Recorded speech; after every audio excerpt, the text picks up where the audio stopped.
please remain standing for the honors to the nation.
Please be seated.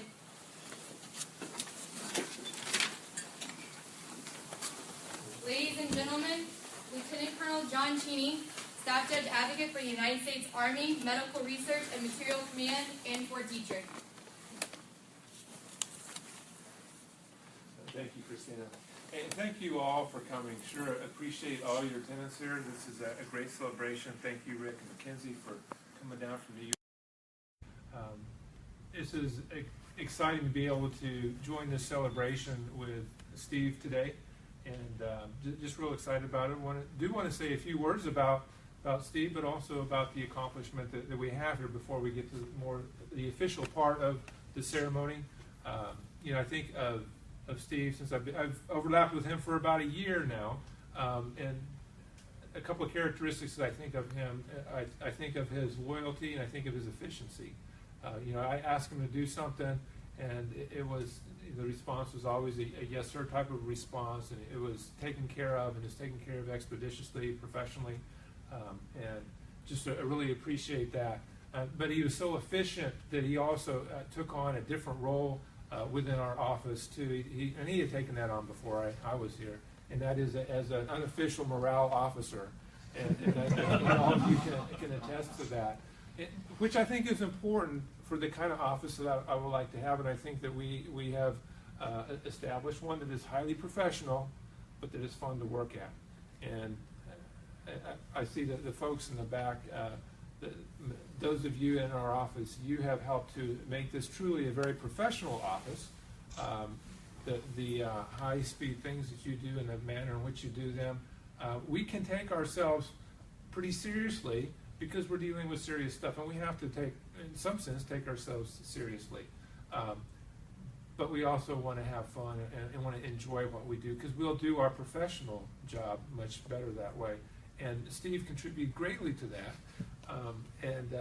He would do so in ways that were often unexpected as well, which I think just added to the release of tension when you finally realize, okay, it wasn't as bad as he might have done, because we know what his potential is, but it was also kind of fun. I do want to, though, realize why we're here, and that is to recognize and be able to congratulate him on his many years of service. Best years of your life. Steve has contributed to the U.S. Army and to the nation. And you think of when he came in 1996, he came in enlisted, and he although he's had some good garden spot locations, some kind of cushier duties, started off out of going to Fort Jackson to become a 71 Delta, the paralegal. He went to Indianapolis, and I heard that was not a very difficult job for him. He is going to expand, I'm sure, on some of these things too. But he's also been in Hawaii, so he's been in some of those jobs. But he's also been in a lot of, interestingly, a lot of places that I've been as well, and not renowned necessarily as garden spots, maybe this location otherwise. But and he went from Indianapolis then to Fort Bliss, Texas, where he served in the 11th ADA Imperial Brigade. That's where I was a trial counsel there at Fort Bliss, Texas. Again, not one of the recognized garden spots, although some people enjoy it. He went from there to Korea, served there for a year, and came back to Fort Bliss, Texas, so more time there. In fact, he probably thought that he'd never get out of El Paso if he didn't go warrant. Dropped his packet there, and then went to the 10th Mountain Division. And from there, in Fort Drum, New York, deployed to Afghanistan. A couple years before I got there, so I kind of picture him at CJTF 76 there at Bagram, that he was setting us up for success. I was in a subordinate brigade again later on in the deployment cycle a couple years later. But we had a good setup there legally wise, and so I know that the attorneys were working hard based on some things though that were set up for them. And so he was there in Afghanistan for a year, not a garden spot at all. Bagram is not a healthy place to be. I'm not talking about the IEDs. The air quality there was awful. But came back to Fort Drum, got to go to Hawaii then, and then from there, I'm missing one. Fort Sill. McPherson first. Oh, McPherson first for a year in Atlanta. So there, and then to Fort Sill, which was my first duty station. So again, kind of cross paths in different ways. And then we also served together at Fort Detrick. And so I'm honored to have served with you, Steve, here at Fort Detrick. But do want to recognize that he has done a lot. He came in '96, and when all these different conflicts kicked off in 2001 and in 2003 in Iraq, he done some time. He could have walked away, but he didn't. He stayed in the service, and so I have a lot of respect for you and those who have gone through that time frame that have contributed to our nation. That is the service that he has put in. And before though we get on to the more formal part, I do want to leave you with a charge, Steve. And you have served well, and I want to charge you as you move on, soldier for life, that you will continue to serve well in whatever endeavor you pick up, because I know that you will. You'll go off and get a job and serve well for an employer. You'll serve well in your community, serving well for God, serving well for your family as well. That's the kind of person you are, but I just charge you to continue doing that. So thank you for your service.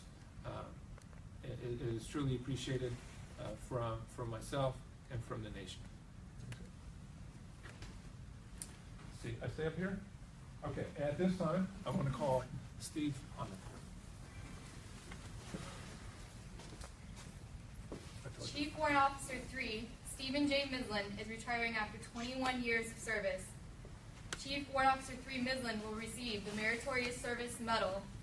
Attention to orders.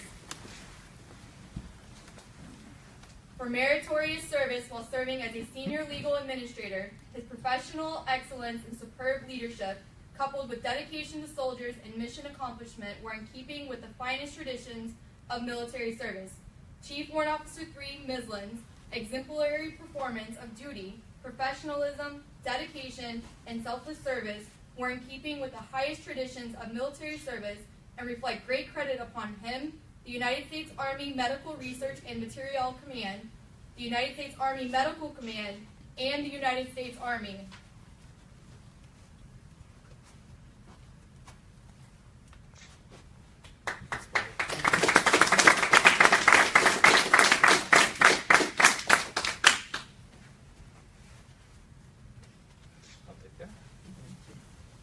You may be seated. Chief Warrant Officer 3 3 Mislan is receiving letters of appreciation for his dedicated service to the JAG Corps from the Judge Advocate General, Lieutenant General Flora D. Darfino, and the Chief Warrant Officer of the Corps, Chief Warrant Officer 5, Jim Stedham. A coin is also being presented to Chief Warrant Officer 3 Mislan from Chief Warrant Officer 5, Jim Stedham.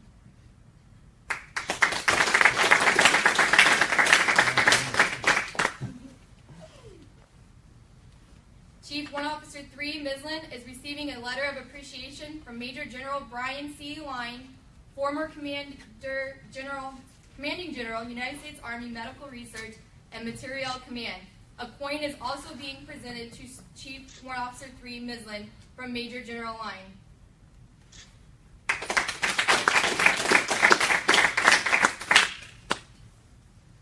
Chief Warrant Officer 3 Mislan is receiving the American flag that was flown over the United States Capitol building on 19 February 2016, accompanied with a letter from Congressman John K. Delaney for his dedication and hard work.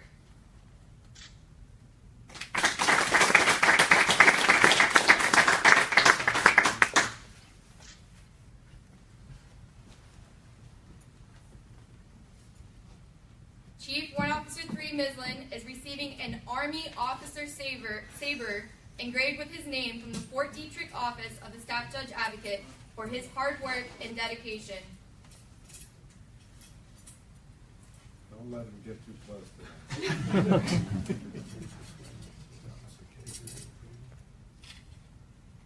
Wait, I got it backwards. I give it to him. Yes. I got it. There we are.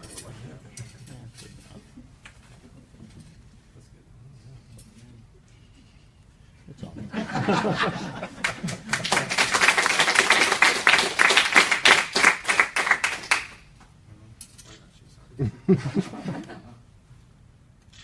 It's good.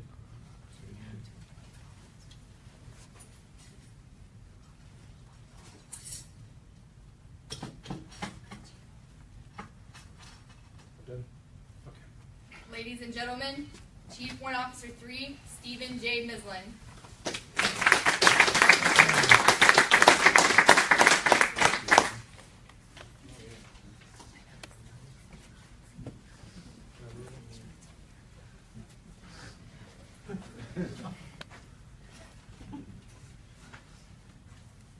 You might want to have a seat.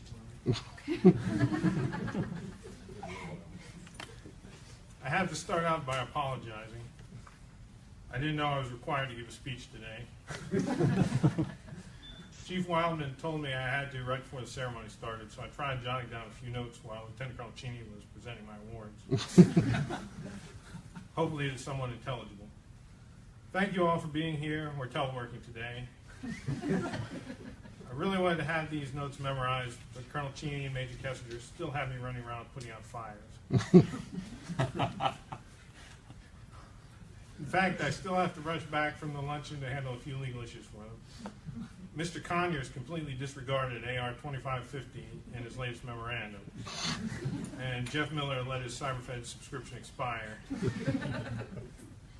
Mr. Charles wanted to meet at the NCI cafeteria either to go over a few complex congressional questions concerning CRADA or to discuss curling with Svetlana Smith from USAMRIC. Mr. Datloff requested a few anti-plaque gum branding ideas on OneNote, while Miss Arwine was concerned about an invention of mine.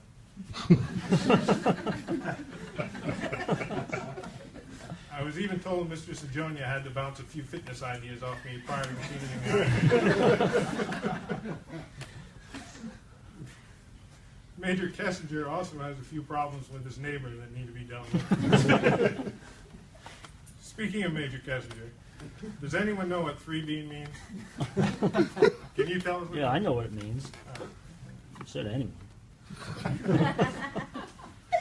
And speaking of the luncheon, I would have just ordered a couple pizzas instead of us all going over to BJ's, but I didn't think there'd be enough time for me to meet the driver at the Dunkin' Donuts parking lot. But thanks, Chief Wildman, for getting us these beautiful facilities. I know we almost got bumped for one of Greg Gillette's intellectual property sync meetings. It's a real shame he couldn't be here today. He desperately wanted to, but I deliberately chose a date for the ceremony that coincided with one of his trainings. Let me stop right here to mention that since I'm not the most articulate person, I know Miss Esposito would agree with me on that. Shelley Ann Arjun Singh actually wrote this speech for me a couple weeks ago. Please hold her responsible for the entire thing. I'm just reciting what she wrote word for word. I must admit that this is the first time I've seen it. It's spooky how she knew about those last few legal issues or the speech at all, for that matter. This really is a fantastic venue, though. Somehow I always knew I'd be discharged from the Army in a room just like this.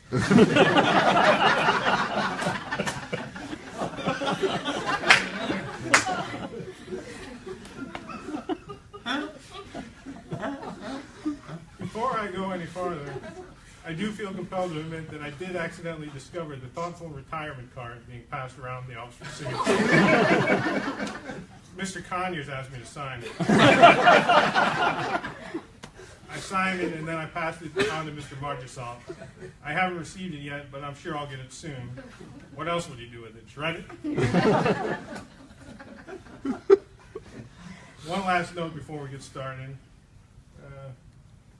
That slideshow. Did they have the slideshow already? Okay. If you'd like any pictures from this event, Ms. Gold might be able to assist. She took the high-definition photos of my CW2 promotion you may have been able to just make out on the slideshow. As most of you know, I'm a very reserved and sometimes overly modest guy. Miss Beach knows what I'm talking about. So if my delivery seems a little contrived or maybe uncomfortable, like that infamous ball Mr. Conyers awkwardly and inexplicably swatted out of bounds that otherwise would have been our ball, please don't hold it against me.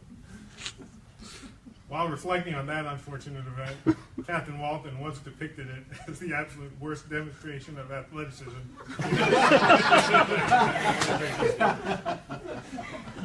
The point is, though, that I'm not used to talking much about myself. I'm not like Greg. I would feel very uneasy about having to go on and on about the multiple championships I brought home for the office, including the Fantasy Masters and Pumpkin Chunk. I even picked the Tar Heels. That's not to say Greg wins all that much, but he has been known to be a bit pretentious, even embellishing a thing or two every now and then. You don't have to look much further than his recent misrepresentation as a Supreme Court bar member to see that.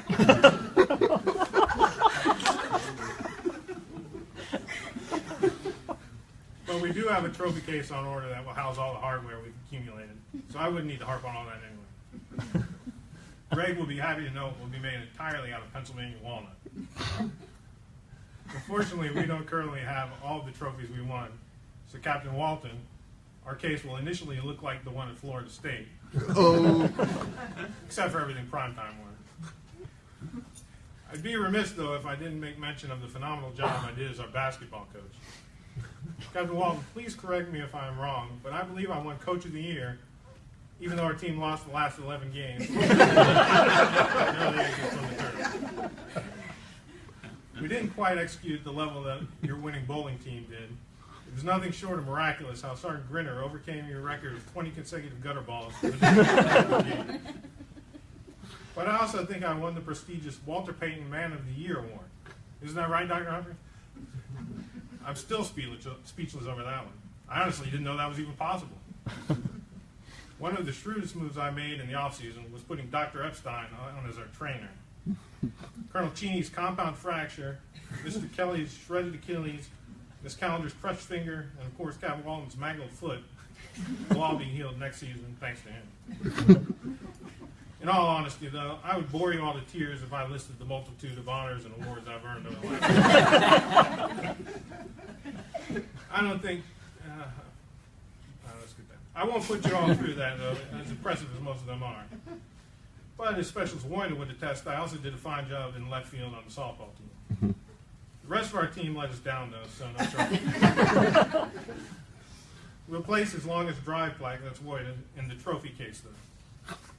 And while we will not showcase Miss Fogel's Best Holiday Decoration Award, the Fantasy Iditarod Participation Awards for Ms. Martin and Ms. Littleton, or even Jim Miller's parking ticket. We will display the Jeopardy Award I earned while carrying Dr. Epstein, who despite being a doctor and a lawyer and having an MBA and a master's degree in statistics, and is now even certified in acquisitions, was pretty much dead weight. But enough of that. I know you're all probably anxious for me to start my speech. So instead of these triumphs, I'd like to take this opportunity to reflect back on all my failures throughout my career. Thanks a lot, Shelley Ann. Just one I want to discuss with everyone here.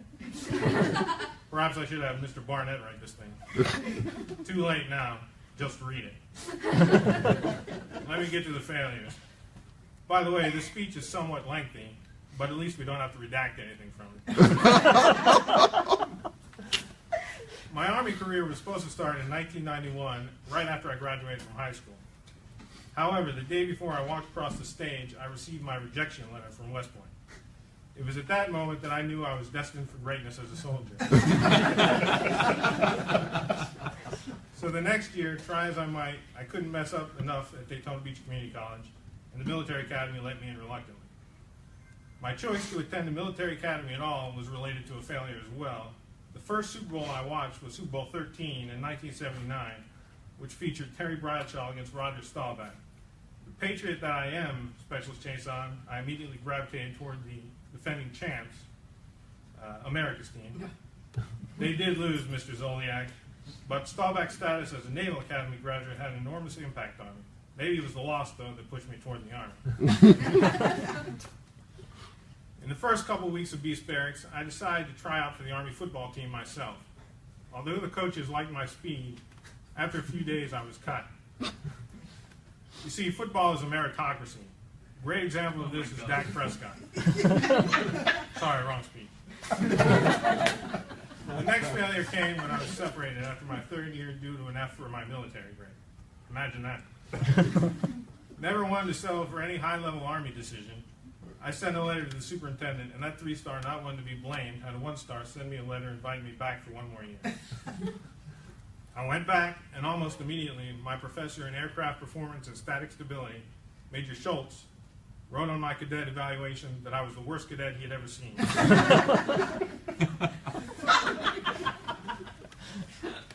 Encouraged by his inspiring remarks, I was more determined than ever to see his class through. As the holidays approached, I left post to buy my brother a gift at Poughkeepsie Mall. This, of course, was not allowed, as I was restricted to post at all times due to the area tours I owed from minor infractions like being late to class or having dust on my saber. As I went down the escalator, Major Schultz was going up. Needless to say, he ordered me back to school immediately and made sure I failed his class. Hope you enjoyed that gift. He, of course, that fellow RIT grad I told you about, Miss Robinson. I don't know how Shelley knew this stuff. Anyway, that gave the 3-star 2 more convincing justifications for my ultimate separation from the academy. My total of 3 distinct separations might be a record, by the way. He also asked if I would serve honorably as an E4 or if I would pay for the education. Extremely tempted to respond with a smart answer, I said I'd serve honorably. Part of my transition included a trip to TDS. This wasn't quite as gratifying as Dr. House's fishing trip would have been, but still valuable. Since I was offered the chance to pick my MOS, and since I noticed the legal specialists in TDS did not seem very busy, I chose someone else. Later, I failed twice attempting to go to OCS, as my failure at West Point seemed to be a bad thing in the selection board's opinion. One letter of recommendation from my deputy SJ at the time, which captured my performance as adequate, wasn't quite what the board was looking for. What they were looking for is anybody's guess. While I barely made it to E5, I quickly realized I would fail at making E6 because I was never going to complete all this correspondence. That is when I put in my warrant officer packet. After my initial slip-up of being the Distinguished Honor Graduate at Warrant Officer Candidate School, I quickly got back on track. A few missed promotions, a failed OER appeal, and a failed Special Selection Board later, and I suddenly found myself ready to retire with 21 years of proud service. Shelly Ann had a few more failures mixed in, but I don't want this to drag on. We still have my speech to get to after that. Mr. Mailson might have asked her to include something about the great victories of the Eagles, but I wanted this to be truthful. So if I had one piece of advice to give to the rest of you in uniform like Lieutenant Garcia, I guess it would have to be that it's absolutely possible to build a career based on failure. I'm not sure I would have put it quite like that. Thanks, Shelly Ann. Kind words. Now I can see why the Army is paying me to retire. Thanks again, Chief Wildman, for giving me the time to prepare for this speech, brief as it was. Lieutenant Colonel Green, thanks for being here. General... He's writing it in right now. General Darpino really did send me a note for you this time. Just kidding again. So here goes my speech. Well, actually, it's the guy I was going to thank for being here isn't here, so that's it.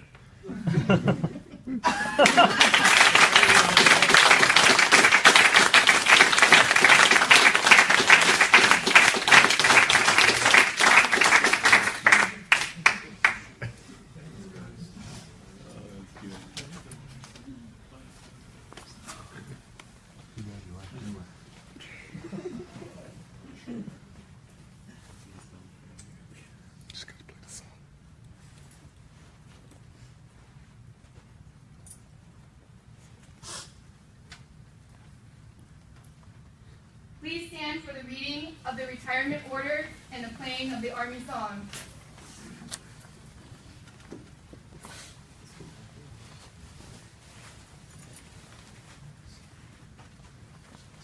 Attention to orders. Certificate of retirement from the Armed Forces of the United States of America. To all who shall see these presents, greeting. This is to certify that Chief Warrant Officer 3, Stephen J. Mislan, having served faithfully and honorably, is retired from the United States Army on the 31st day of May, 2017. Signed, Mark A. Milley, General, United States Army Chief of Staff. Thank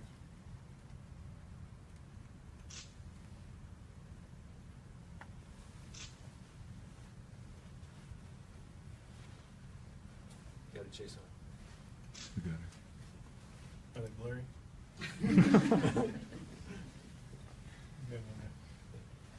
Very good.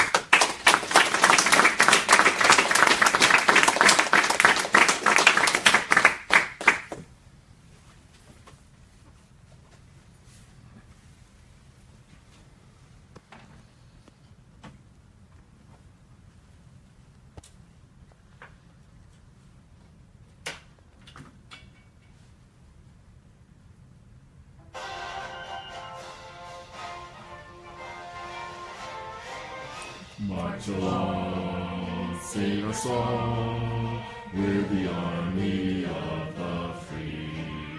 Count the brave, count the true, who have fought to victory. We're the army and proud of our name. We're the army and proudly proclaim. First to fight for the right and to build the nation's might, and the army goes rolling along. Proud of all we have done, fighting till the battle's won, and the army goes rolling along. Then it's hi, hi, hey, the army's on its way. Count off the cadence loud and strong. Oh, where we go, you will always know that the army goes rolling along. Ladies and gentlemen, this concludes the ceremony. Please remain standing for the departure of the official party.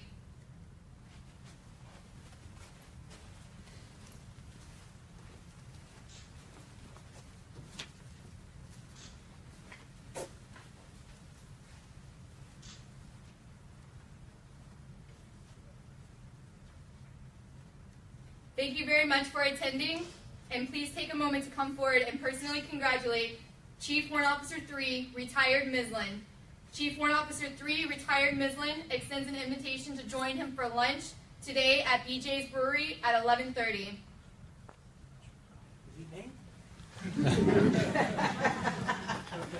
Good job.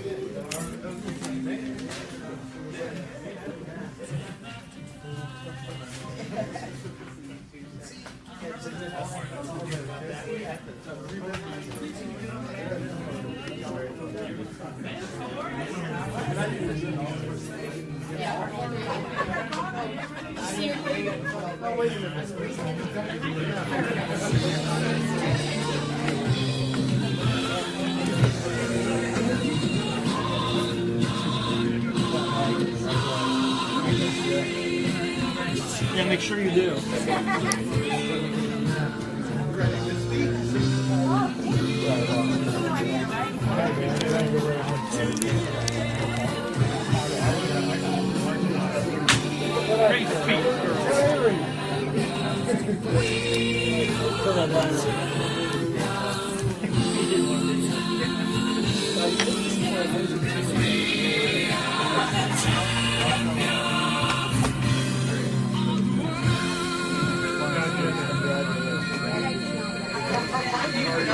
That's the point of all. You're supposed to skate to where the puck is going. Not to number. Congrats, man. Good job. That was a great game. You didn't think I'd get you in it, did you? I missed you, Ms. Warenberry. I got most of you.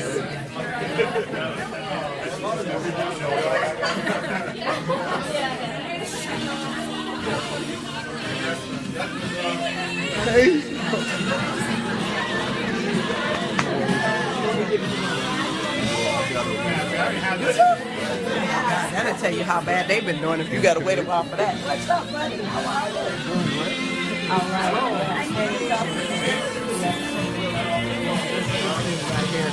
Some thunder snow. I think you should sing the Tin Mountain song one last time for us. I'm still streaming live. Is there anything you want to say to everybody? Thanks for watching. Sing.